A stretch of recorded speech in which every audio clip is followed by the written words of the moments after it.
je vais vous parler des Mayas. C'est un peuple qui vivait, qui avait un très grand territoire sur l'Amérique centrale. Ils avaient conquéri une partie du Mexique. Ils avaient aussi le Guatemala et d'autres pays de Mexique. Une partie de Salvador aussi. Et on appelle les Mayas, quand un peuple est en Amérique centrale, on appelle ça un peuple mésoaméricain. Ça veut dire qu'il vit au milieu. Les Mayas, c'était un grand empire, constitué de plusieurs petites parties qui se faisaient tout le temps la guerre.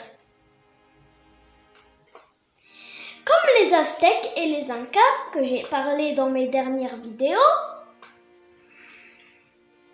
eux aussi, ils pratiquaient des religions un peu bizarres.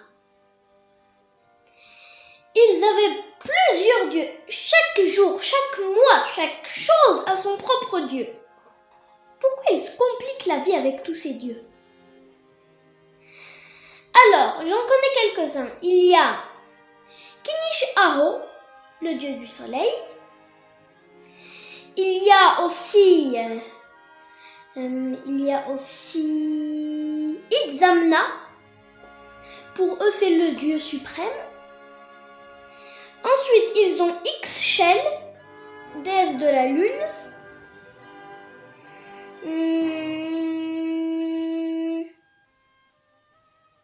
Ils ont aussi Arbush, ils l'appellent aussi Lunro, le dieu de la mort. Ensuite, il y a Ekshua, c'est le dieu du commerce. Et enfin, il y a le dieu Yunkax, le dieu du maïs. Ils ont fait plusieurs temples pyramides pour eux. Des pyramides à étages. C'est comme un carré, on y met dessus un plus petit, plus petit, plus petit, plus petit, plus petit, plus petit, plus petit, encore et encore et encore et encore. Jusqu'au sommet, ils mettent une petite chambre. Et c'est dans cette chambre que les prêtres mayas et beaucoup d'autres mayas, ils viennent pour prier leur dieu. Je vais parler maintenant d'une ville très connue chez les Mayas qui s'appelait Tikal.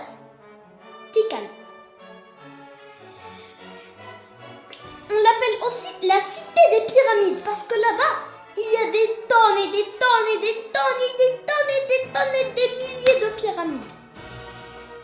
D'abord, il y a le temple 1. C'est le plus grand de Tikal. Pas vraiment le plus grand, mais il est très grand. C'est une pyramide très grande. Juste dans la cour qui est devant, il y a des petites stèles comme ça, en pierre. Ils déposent sur des tables à côté des fleurs, des fruits, des autres choses. Et ils allument des petits bâtons avec du feu dessus. Et ça fait une fumée qui sent très bon. Ensuite, il y a le temple 2, juste devant le temple 1. Il est lui aussi très grand, presque aussi grand que le temple 1. Ensuite, entre les deux, devant la cour, il y a encore 3 autres pyramides, mais je ne connais pas leur nom. Ensuite, dans toute la ville, on compte beaucoup de choses. Il y a les appartements royaux du roi de Tikal. Il y a ensuite le terrain du jeu de balle. Là-bas, il pouvait frapper la balle que ici. ou avec le coude ici, ou avec la tête. C'est pour ça qu'ils devaient mettre plein de protection, parce que la balle, elle pesait super lourd. Et ils doivent la faire passer entre des anneaux comme ça. C'est un peu comme le basket, mais à leur époque. Ensuite, de l'autre côté, il y a encore des temples et des écoles là-bas. Des temples et des écoles. Et ensuite, en traversant des chemins de terre, on arrive dans les petits villages qui entourent Tikal. Des petits villages avec presque toute la communauté vit ici. Ensuite, dans ce village, c'est presque la majorité de Tikal habitent dans ces villages. Ils viennent dans les temples que pour prier leur dieu, que j'ai dit leur nom tout à l'heure, ou pour faire marchander et faire du troc, parce que eux ils n'avaient pas de monnaie, donc ils faisaient le troc. Ils se échangent des choses. Les places où on fait le troc, il y a des places spéciales pour ça. On peut étendre un tapis à côté des temples et y exposer ce qu'on a. Leurs monnaies sont, ce qu'ils échangent, c'est les dents de requin, les cornes de narval, les plumes de quetzal, un oiseau très rare qu'ils ont dans leur pays, l'or, les métaux. En vrai, ils n'ont pas de métaux. Sauf l'or, ils n'ont aucun métaux. Ils vendent aussi des peaux de jaguar, un animal sacré chez eux. Et enfin, ils vendent aussi des armes, des lances. C'est une arme traditionnelle chez eux. Et des boucliers.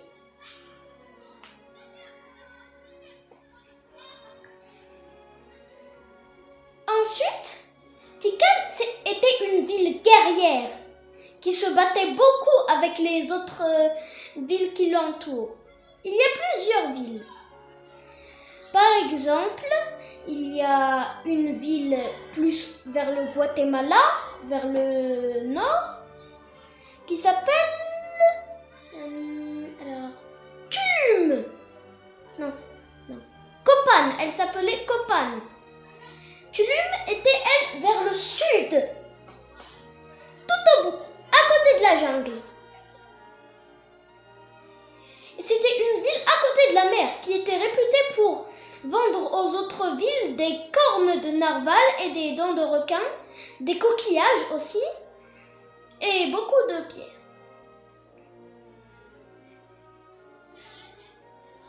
Maintenant, je vais parler de l'art maya et de leur langage, de leur écriture. Les Mayas, en vrai, on ne connaît pas vraiment leur langage. Mais on a réussi à déchiffrer beaucoup de ce qu'on appelle des logrammes. C'est des dessins. Des dessins, chaque signe veut signifier une émotion ou un mot, quelque chose d'autre. D'ailleurs, ils ont aussi des chiffres comme ça. Jun, ça veut dire 1. K, ça veut dire 2. Hux, ça veut dire 3. Kan, ça veut dire 4. Jo, ça veut dire 5. Wak, ça veut dire 6. Wuk, ça veut dire 7. Ensuite, je vais parler des relations particulières que Tikal a eues avec une ville de l'autre côté du Mexique dans le territoire aztèque. J'en ai parlé dans une autre de mes vidéos. Elle s'appelait Teotihuacan. Un peu difficile à prononcer quand même. Cette ville On ne connaît pas le peuple qui l'a peuplé. Ce n'était pas les Aztèques, c'était avant les Aztèques. C'est une ville que les archéologues ne savent pas grand-chose dessus. Ils ne savent pas ni quelle langue était parlée, ni quel peuple la peuplait, ni quelle écriture ils avaient. Et ils ne savent... mais ils savent que ils vénéraient des divinités particulières. J'en ai parlé dans mon autre vidéo, ça aussi.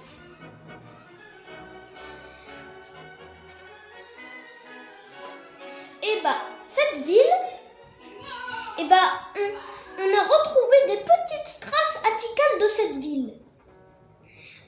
Les archéologues disent qu'ils auraient pu faire du commerce entre elles. Soit elles ont fait du commerce, mais on a aussi trouvé des traces de guerre. On dit qu'ils auraient aussi pu faire la guerre entre elles, ces villes. On ne sait pas non plus si Teotihuacan... Pourquoi Teotihuacan a-t-elle été abandonnée puis brûlée? Personne ne l'a découverte on l'a découverte pas il y a très longtemps, dans les années 80 ou quelque chose comme ça. Maintenant, je vais parler de l'astronomie maya. Ils ont deux calendriers. Un calendrier religieux et un calendrier solaire. Ils associent le calendrier solaire à la mort et aux choses pas bien. Par contre, le calendrier religieux, ils l'associent à tout le contraire, à la vie et aux choses bien.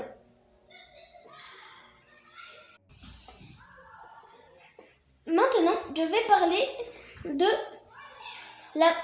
l'avant-dernière chose avant que les Mayas disparaissent. L'avant-dernière chose. Leur déclin. Les Mayas, d'abord, ils étaient là, et ensuite, ils sont partis.